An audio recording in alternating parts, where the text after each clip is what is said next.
আপনারা সবাই কেমন আছেন? শীত লাগে? গরম লাগে? হ্যাঁ, গরম লাগে না? শীতও লাগে না? তাহলে কি লাগে? শীতও লাগে না, গরমও লাগে না, তাহলে তো আরাম লাগে। শীতও না, গরমও না, তো সবগুলো মিলে কি আরাম, শান্তি লাগে। একটু চিল্লায় বলেন তো আল্লাহু আকবার। পিছনের বাইরে একটু সামনে চলে আসুন। আলোচনা ঠান্ডা হবে না গরম হবে? হ্যাঁ, তো গরম, এবার যদি গরম লাগে, এখানে তো ফ্যান নাই, ফ্যান কোত্থেকে দিবে? নাহমাদুহু ওয়া নুসাল্লি আলা রাসূলিহিল কারীম, আম্মা বা'দ, ফাআউযু বিল্লাহি মিনাশ শাইতানির রাজীম। বিসমিল্লাহির রহমানির রহিম। ولن ترضى عنك اليهود ولا النصارى حتى تتبع ملتهم صدق الله العظيم। আমরা এশারের পূর্বে একটি ইম্পর্টেন্ট বিষয়ের উপর আলোচনা করেছিলাম, আংশিক আলোচনা করেছি, প্রায় আলোচনা রয়ে গিয়েছে। ইনশাআল্লাহ আমরা ওই ধারাবাহিকতা থেকে আলোচনা করব ইনশাআল্লাহ। আলোচনা করেছিলাম একটা জাতির ধ্বংস কীভাবে হয়। এই পয়েন্টটা কি আপনাদের মনে আছে? বলেন, সবার কি মনে আছে? যে কোনো একটা জাতির, হোক সে মুসলিম হোক সে অমুসলিম, যে কোনো জাতি ধ্বংস শুরু হয় কোন জায়গা থেকে, এই বিষয়গুলো আমরা ক্লিয়ার করব। এরপর আমরা সলিউশন দেব ইনশাআল্লাহ। একটা জোর বলেন আমিন। একটা জাতির ধ্বংস শুরু হয় প্রথমত তার বিশ্বাস থেকে। কোন জায়গা থেকে? একটু সবাই বলেন তো, কোন জায়গা থেকে শুরু হয়? বিশ্বাস থেকে। বিশ্বাসের মধ্যে যখন পরিবর্তন ঘটে, বিশ্বাসের মধ্যে যখন ভাইরাস প্রবেশ করে, বিশ্বাসের মধ্যে যখন আপনার দূষিত হয়, তখন তার ফিউর বিশ্বাস আর ফিউর থাকে না, সে বিশ্বাসের মধ্যে কালিমালিফুন হয়ে যায়, ঠিক কিনা? আমি আগে বলেছিলাম 200 কোটি প্লাস মুসলমান, কিন্তু এই 200 কোটি প্লাস মুসলমান এরা কাফেরদের বিরুদ্ধে কথা বলতে পারে না, মুশরিকদের বিরুদ্ধে কথা বলতে পারে না, কাফেরদের চোখে চোখ রেখে কথা বলতে পারে না, কাফেরদেরকে থেমে যাও এই কথা বলতে পারে না। পারে? বলেন পারে? তাহলে সমস্যা কোথায়? রাসূলুল্লাহ সাল্লাল্লাহু আলাইহি ওয়াসাল্লাম মাত্র 1.5 লক্ষ সাহাবী রেখে দুনিয়া থেকে বিদায় হয়েছিলেন। এই 1.5 লক্ষ সাহাবীর নাম শুনলে ইহুদিদের মসনদ, খ্রিস্টানদের মসনদ, সমস্ত মুশরিকদের সিংহাসন থরথর করে কাঁপত। তাহলে সেই সময় 1.5 লক্ষ মুসলমান শক্তিশালী ছিল, নাকি বর্তমান 200 কোটি মুসলমান শক্তিশালী? একটু বুঝে থাকলে বলুন, জবাব দিন। সেই সময় 1.5 লক্ষ মুসলমান শক্তিশালী ছিল, নাকি বর্তমান 200 কোটি মুসলমান শক্তিশালী? 1.5 লক্ষ। এবার আপনাকে বুঝতে হবে, ওই 1.5 লক্ষ মানুষ যাদের নাম শুনলে ইহুদি খ্রিস্টান মুশরিকদের ঘুম হারাম হয়ে যেত, যাদের নাম শুনলে সমস্ত শিরক এবং কুফরি শক্তির পেট ব্যথা শুরু হয়ে যেত। কি কারণে? কারণটা কোথায়? কারণ হলো একটাই, তাদের বিশ্বাসের ভিতরে, তাদের আকীদার ভিতরে, তাদের ঈমানের ভিতরে কোনো প্রকারের পদস্খলন ঘটে নাই, কোনো প্রকারের পদস্খলন ঘটে নাই। বর্তমান 200 কোটি মুসলমান, 250 কোটি মুসলমান, এই 250 কোটি মুসলমানের সংখ্যা 1.5 লাখের চেয়ে বেশি না কম? চেয়ে বলেন, বেশি না কম? তাহলে 1.5 লাখের নাম শুনলে যদি সমস্ত কুফরি শক্তির মস্তক থরথর করে কাঁপত, তাহলে তো যুক্তির দাবি অনুযায়ী আজকে 250 কোটি মুসলমানের নাম শুনলে কাফের মুশরিকদের জাতীয় সংঘ ভেঙে চুরমাচুর হয়ে যাওয়ার কথা ছিল, ঠিক কিনা? তাহলে সেই জায়গায় মুসলমানরা কেন কুফরি শক্তির বিরুদ্ধে কথা বলতে পারে না, শিরকের বিরুদ্ধে প্রকাশ্যে কথা বলতে পারে না, তাগুত শক্তির বিরুদ্ধে কথা বলতে পারে না, মানব রচিত আইনতন্ত্র মন্ত্রের বিরুদ্ধে কেন কথা বলতে পারে না? সমস্যা আছে না নাই? সমস্যা হলো একটাই, ইমানের জায়গায় দুর্বলতা, আকীদার জায়গায় দুর্বলতা, বিশ্বাসের জায়গায় দুর্বলতা। কারণ সেই সময়ের 1.5 লক্ষ মুসলমান আল্লাহ এবং আল্লাহ রসুলকে সবচাইতে বেশি ভালোবাসত এবং তারা মনে করত নাজাত পাবার জন্য আল্লাহ এবং আল্লাহ রসুল ছাড়া আমাদের জন্য দ্বিতীয় কেহ নাই। তাহলে কি তাদের বিশ্বাস ফিওর ছিল কিনা বলেন? তাদের আকীদা ফিওর ছিল কিনা? তাদের ঈমান ফিওর ছিল কিনা? এবার বুঝে থাকলে বলুন, বর্তমান 250 কোটি মুসলমান বিশ্বাসের ভিতরে পদস্খলন হয়েছে কিনা? বিশ্বাসের ভিতরে শিরক আছে কিনা? কুফর আছে কিনা? এবার আপনারা বুঝে থাকলে বলুন, তাহলে এই 250 কোটি কেন? এর চাইতে আরও যদি 500 কোটিও মুসলমান হয়, তারপরেও কুফফার শক্তির কখনো কোমর ভাঙবে না যতক্ষণ পর্যন্ত মুসলমানরা তাদের আকীদা, তাকওয়া, ঈমানকে শক্তিশালী না করবে, ততক্ষণ পর্যন্ত কাফের মুশরিক দ্বারা নির্যাতিত হতেই থাকবে, ঠিক না? তাহলে আমাদেরকে এই জায়গায় সমাধান করতে হবে। আমাদের বিশ্বাস, আমাদের আকীদা, আমাদের ঈমানকে শক্তিশালী করার দরকার আছে না নাই? চিল্লা বলেন, আছে না নাই? শক্তিশালী করতে হবে। সবচেয়ে বড় গুরুত্বপূর্ণ কথা হলো, একটা জাতির, শক্তিশালী জাতি, তার বিশ্বাসের ভিতরে যখন উই ফোকা ঢুকে, সার ফোকা ঢুকে, তখন থেকে তার আস্তে আস্তে পতন শুরু হয়, আস্তে আস্তে পতন শুরু হয়। এবার আমি আপনাদেরকে প্রশ্ন করতে চাই, যদি সম্ভব হয় উত্তর দিবেন, বাংলাদেশে মানুষ কত কোটি? বলেন, কয় কোটি? হ্যাঁ, আগের জরিপে বলা হয়েছিল 18 কোটি। নতুন করে একটা জরিপ হয়েছে, সেই জরিপের রেজাল্ট হলো 40 কোটি। কয় কোটি? আগের জরিপ সত্য না মিথ্যা সেটাও জানি না, 40 কোটি সেটা সত্য না মিথ্যা সেটাও জানি না। তবে আল্লাহর কাছে বলি, আল্লাহ যদি 18 কোটি সত্য হয় তাহলে সেটাও সত্য, যদি 40 কোটি সত্য হয় সেটাও সত্য। তুমি ভালো করে জানো প্রকৃতপক্ষে মানুষ কত কোটি, ঠিক না? সম্মানিত হাজিরিন, আপনারা জানেন, ছোটবেলা দেখেছি গ্রামগঞ্জে আদমশুমারি করা হতো কিনা? আদমশুমার মানে আদম আলাইহিস সালামের ছেলে সন্তানদের গণনা, সেটাকে মুছে দিয়ে যোগ করা হয়েছিল জনশুমার। কি শুমার বলেন? জনশুমার। এবার একটু বুঝে থাকলে বলুন, আদমশুমার আর জনশুমারের মধ্যে ব্যবধান আছে। আদমশুমার যদি বলি তাহলে পিতা উল্লেখ থাকে, আদম আলাইহিস সালাম সমস্ত মানব জাতির পিতা, আর দুনিয়াতে যত মানব জাতি আছে সবাই হলো আদমের সন্তান, বাপের স্বীকৃতি থাকে।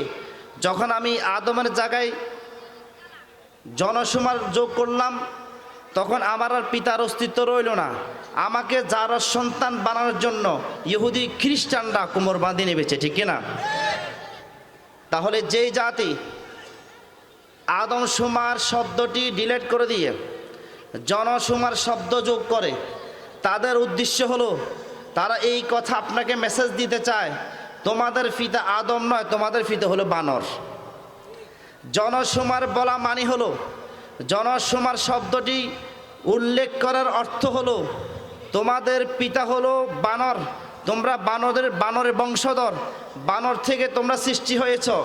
আর আদম শুমার বলা অর্থ হলো, তোমরা আদম থেকে তোমাদের সৃষ্টি, আদম হলো তোমাদের পিতা, আদম মূল কেন্দ্র থেকে তোমাদের দুনিয়া আসা।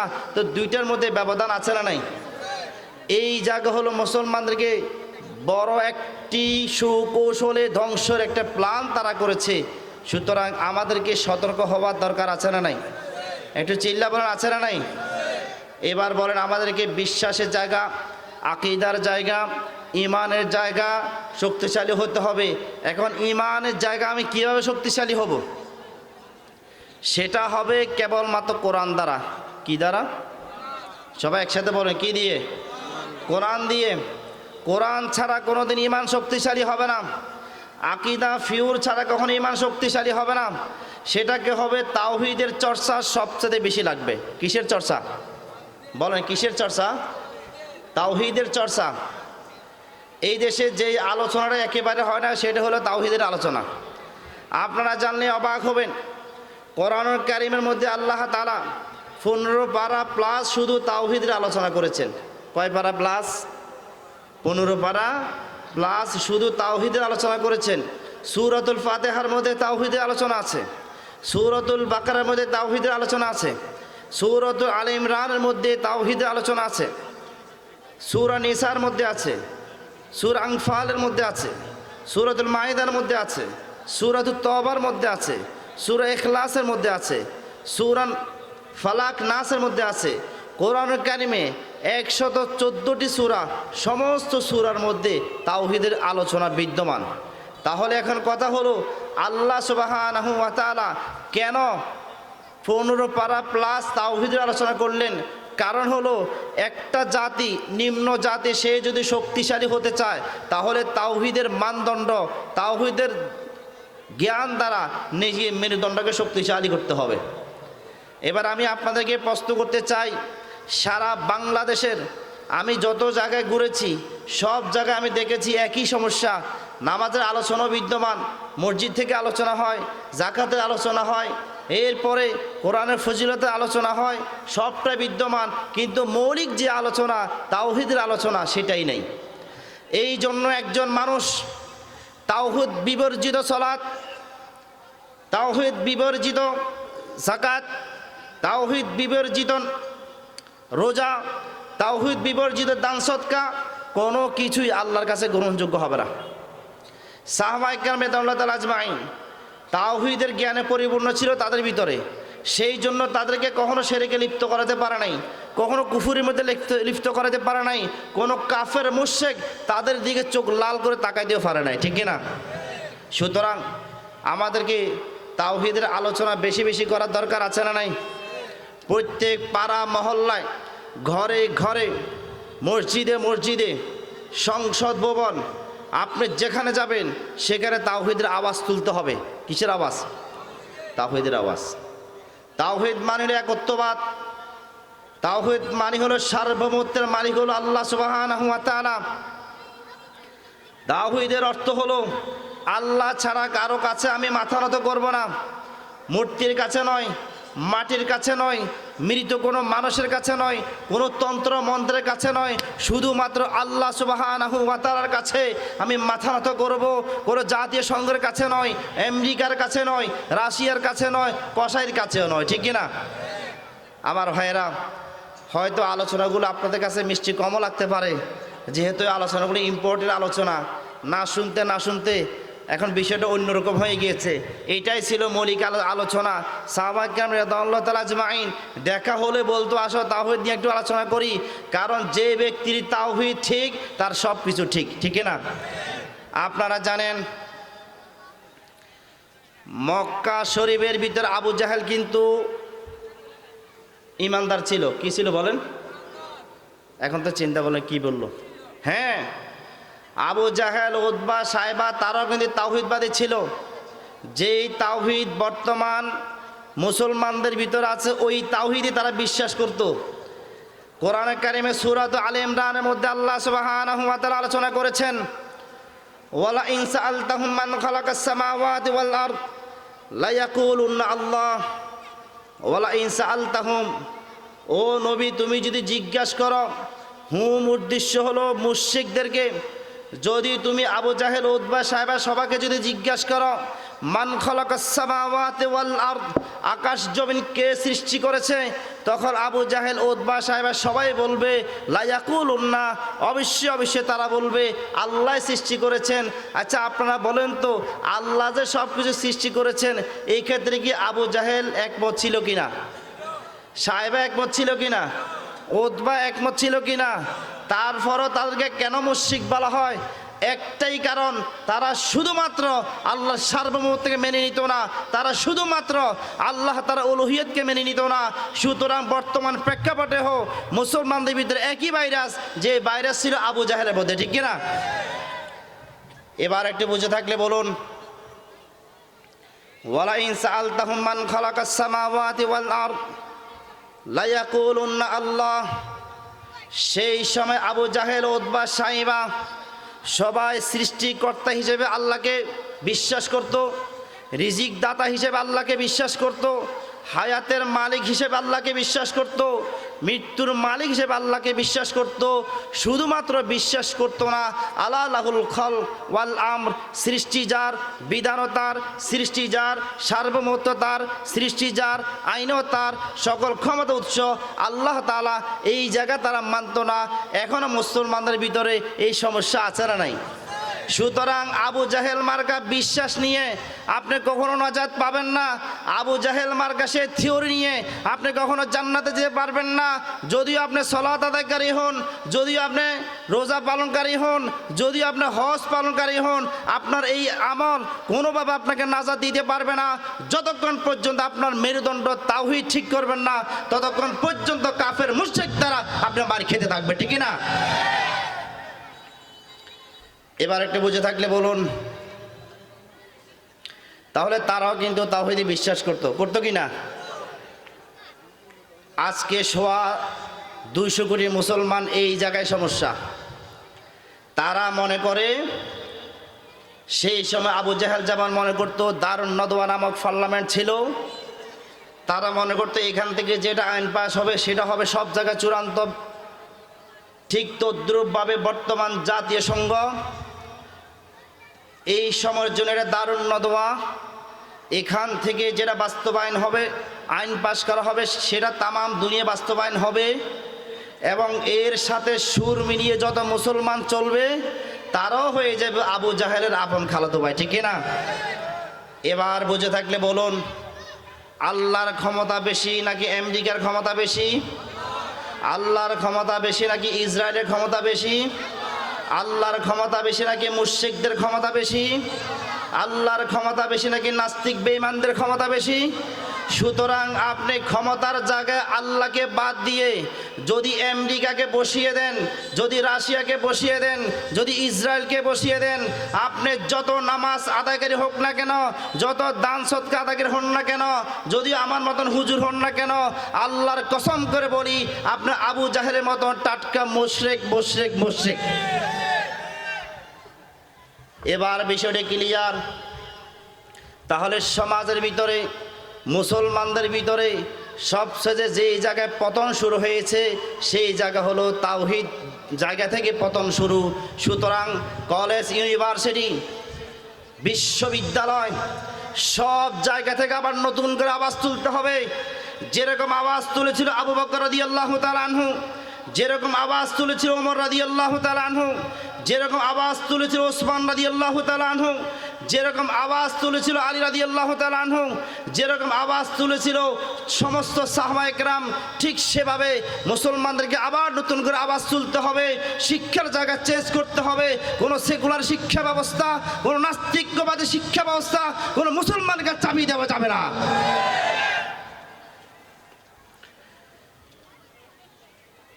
মুসলমানদেরকে ধ্বংসের জন্য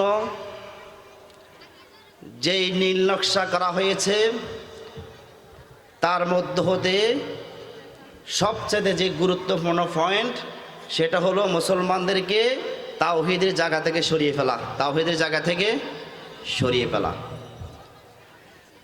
আপনি যদি বাংলাদেশের 92% মুসলমানদের অবস্থা যদি আপনি পর্যালোচনা করেন, কলেজ, ইউনিভার্সিটির প্রিন্সিপাল থেকে শুরু করে সমাজের নিম্ন শ্রেণী মানুষ পর্যন্ত যদি আপনি পর্যালোচনা করেন, আপনি দেখতে পাবেন A to Z আলিফ বাতা পর্যন্ত শুদ্ধ নাই। আপনি যদি পর্যালোচনা করেন, নামাজ ভঙ্গে কারো সম্পর্কে কিছুই জানে না, নামাজের মাসালা জানে না, জানাজার মাসালা জানে না, আকীদার মাসালা জানে না, তাওহীদের জ্ঞান নাই।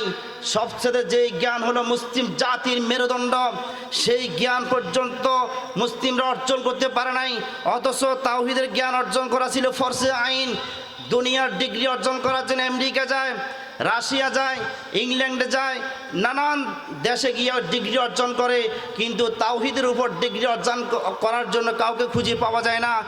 92% মুসলমানের অবস্থা ঠিক এরকম হয়ে গেছে। তারা শুধু নামে মাত্র মুসলমান, শিক্ষা দিকে মুসলিম হতে চায় না। ও আমার জাতি, যতক্ষণ পর্যন্ত তোমরা শিক্ষার জায়গা থেকে পরিবর্তন হবে না, তোমাদের কোনো দাম এই জমিনে থাকবে না। আপনারা জানেন ফিলিস্তিন সর্বশেষ যে হাসপাতাল ছিল, সেই হাসপাতাল পর্যন্ত ইহুদিরা ধ্বংস করে দিয়েছে। ঠিক একই সময় 1 জানুয়ারি উপলক্ষে বাংলাদেশে কিছু মুসলিম নামের কুলাঙ্গার মুসলিম পরিচয় দিয়ে ইহুদিদেরকে খুশি করার জন্য আতশবাজি করেছিল। আতশবাজি করতে গিয়ে নানান রকমের অনুষ্ঠান পালন করতে গিয়ে ছোট ছোট পাখি পর্যন্ত তারা হত্যা করেছে, শিশুকে পর্যন্ত হত্যা করেছে, বয় বৃদ্ধ অসুস্থ মানুষ পর্যন্ত মারা গিয়েছে। এবার আপনি চিন্তা করেন, যেই মানুষগুলো ইহুদি মুশরিকদের আদর্শ বাস্তবায়ন করার জন্য অর্থ খরচ করছে, যৌবন ব্যয় করছে, সময় ব্যয় করছে, এই লোকগুলো মুসলমানের ঘরের সন্তান, কিন্তু সমস্যা হলো এক জায়গায়, তাদের রক্ত মাংস শিক্ষা সব কিছু ইহুদি দ্বারা লালিত পালিত। যতক্ষণ পর্যন্ত এই জাতি নতুন করে আবার জাগরণ সৃষ্টিটা করবে, নতুন করে স্লোগান না তুলবে যে তাওহীদ ভিত্তিক শিক্ষা সিলেবাস চাই, তাওহীদ ভিত্তিক রাজনীতি চাই, কোন সেকুলার পদ্ধতির রাজনীতি আমরা মেনে নেব না, কোন ঈমান বিধ্বংসী রাজনীতি আমরা মেনে নেব না, কোন ইহুদি খ্রিস্টানদের দালালি আমরা করব না। সম্মানিত হাজিরিন, এবার আপনাদেরকে আবার নতুন করে জাগ্রত হতে হবে।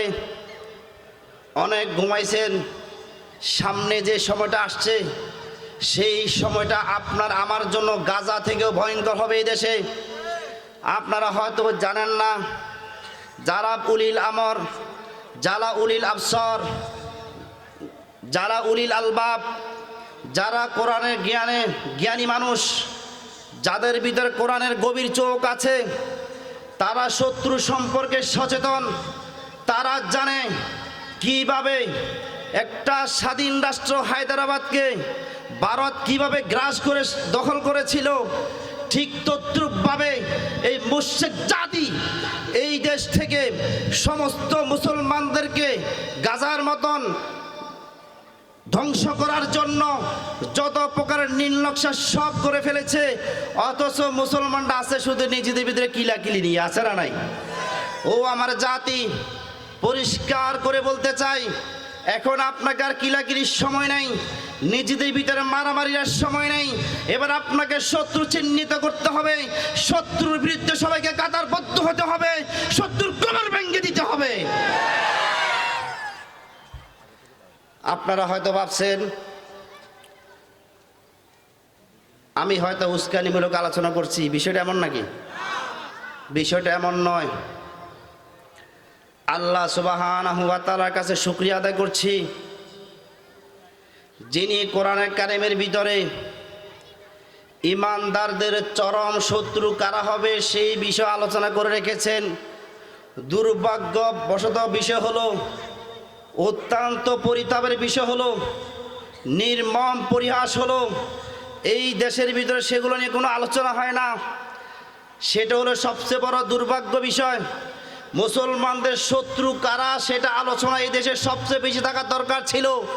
যদি এই দেশের ভিতর প্রতিটি পাড়া মহল্লা মসজিদের মেহরাব থেকে মাহফিলের ফ্যান্ডেল থেকে মুসলমানদের প্রকৃত শত্রু কারা সেই আলোচনা যদি ক্লিয়ার থাকতো, মুসলমান যদি ভালো করে জানতো, তাহলে কোনো মুশরিক মালাউন এই দেশ নিয়ে মাতব্বরি করতে পারতো না। এবার স্লোগান তুলতে হবে, সমস্ত তন্ত্র মন্ত্র ডিলিট করব, তাওহীদের ভিত্তিতে সমাজ গড়ব। যেই জাতি যতক্ষণ পর্যন্ত তাওহীদের ভিত্তি শক্তিশালী না করবে, ততক্ষণ পর্যন্ত ওই জাতির উপর আল্লাহর সাহায্য আসবে না। আসবে? এবার আমি আপনাদেরকে একটি যুদ্ধের কাহিনী শোনাবো। গজওয়াতুল আহজাব নামে একটা যুদ্ধ আছে এবং সূরাতুল আহজাব নামে কোরআনে কারিমে একটা সূরা আছে। সেই সূরার মধ্যে আল্লাহ সুবহানাহু ওয়া তাআলা একটি যুদ্ধের আলোচনা করেছেন। গজওয়াতুল আহজাব এটি এমন একটি যুদ্ধ, নবী এবং নবীর সাহাবীদের জীবন মরণ লড়াইয়ের যুদ্ধ ছিল। যদি কোনো কারণে পরাজয় বরণ করতেন, তাহলে আল্লাহর নবী এবং সাহাবায়ে কেরাম সমস্ত নারী পুরুষ মুসলমানদের কোনো অস্তিত্ব আর থাকতো না। সমস্ত শক্তি যেখানে নিঃশেষ হয়ে গিয়েছে, আল্লাহ সুবহানাহু ওয়া তাআলা সাহায্য করে মুসলমানদেরকে বিজয় দান করেছেন। এবার কথা হলো, সাহায্য কিভাবে আসবে সে লাইনটা আমাদেরকে ক্লিয়ার রাখতে হবে। সাহায্য আসবে একজন ইমামের পিছনে সমস্ত মুসলমান কাতারবদ্ধ হতে হবে। ইমাম হবে কয়জন? চিল্লাবার ইমাম কয়জন হবে? আর সমস্ত মুসলমান একজন ইমামের পিছনে কাতারবদ্ধ থাকবে। ইসলামের এই রুলটাকে ফলো করে কাফেরেরা। আপনারা জানেন, ইহুদিরা, সমস্ত ইহুদি একজন ইমামের কথায় চলে, একজন ধর্মীয় গুরুর কথায় চলে। তাদের ভিতরে যত সংঘাত হোক, যত লড়াই হোক, কিন্তু সেগুলোর সমাধান নিজেরাই করে, বাহিরের কাউকে বুঝতে দেয় না, জানতেও দেয় না। আমাদের এই জায়গায় দুর্বলতা, নিজেরা মারামারি করে ইহুদি এবং খ্রিস্টানদেরকে, মুশরিকদেরকে বিচারক হিসাবে গ্রহণ করেছি। যেই দিন থেকে ভাইয়ে ভাইয়ে মারামারি করে কাফের মুশরিকদেরকে বিচারক হিসাবে গ্রহণ করেছি, সেই দিন থেকে মুসলিম জাতির অধঃপতন শুরু হয়ে গেছে। সম্মানিত হাজিরিন, তাহলে আমাদেরকে ক্লিয়ার হওয়া লাগবে, আমাদের শত্রু কারা আর বন্ধু কারা জানার দরকার আছে না নাই? কোন মুসলমান আরেক মুসলমানের কি কোনো শত্রু হতে পারে? এক মুসলমান আরেক মুসলমানের কখনো শত্রু নয়। এক মুসলমান আরেক মুসলমানের আপন ভাই। রক্তের ভাইয়ের চেয়েও ইমানি ভাইয়ের মূল্য সবচেয়ে বেশি। আপনি এখানে বসে আছেন, এই বাংলাদেশে যত মুসলমান আছে সবাই আপনার ভাই। ভারতে যত মুসলমান আছে সবাই আপনার ভাই। পাকিস্তানে যত মুসলমান আছে সবাই আপনার ভাই। আফগানিস্তান, তামাম দুনিয়াতে যত মুসলমান আছে সবাই আপনার ভাই। আল্লাহর নবী সাল্লাল্লাহু আলাইহি ওয়াসাল্লাম বলেছেন, আল মুসলিম আখুল মুসলিম, সমস্ত মুসলমান ভাই, ইমানের ভিত্তিতে ভাই। এরপর আল্লাহ সুবহানাহু ওয়া তাআলা বললেন, ইন্নামাল মুমিনুনা ইখওয়া, সমস্ত মুমিন বিশ্বাসী জায়গা থেকে সবাই আত্মীয়। আল্লাহর নবী সাল্লাল্লাহু আলাইহি ওয়াসাল্লাম আরেকটু গভীরে গিয়ে বললেন, ইন্নামাল মুমিনুনা ইখওয়া তো আছেই, আল মুসলিমু কাজাসাদিন ওয়াহিদ। নবীজি সাল্লাল্লাহু আলাইহি ওয়াসাল্লাম বললেন, সমস্ত মুসলিম জাতি একটা দেহের মতন। যদি একজন মানুষ তার শরীরে কোনো একটি জায়গায় ব্যথা পায়, তাহলে সেটা কি পুরো শরীরে খবর হয় কি হয় না? তদ্রূপভাবে পৃথিবীর কোনো একটি ভূখণ্ডে, কোনো একটি মানচিত্রে যদি কোনো মুসলমান কাফের মুশরিক দ্বারা নির্যাতিত হয়, তখন সমস্ত মুসলমানের হৃদয়ের ভিতরে রক্তক্ষরণ হতে হবে, ইমানে বলে বলিয়ান হতে হবে, শক্তি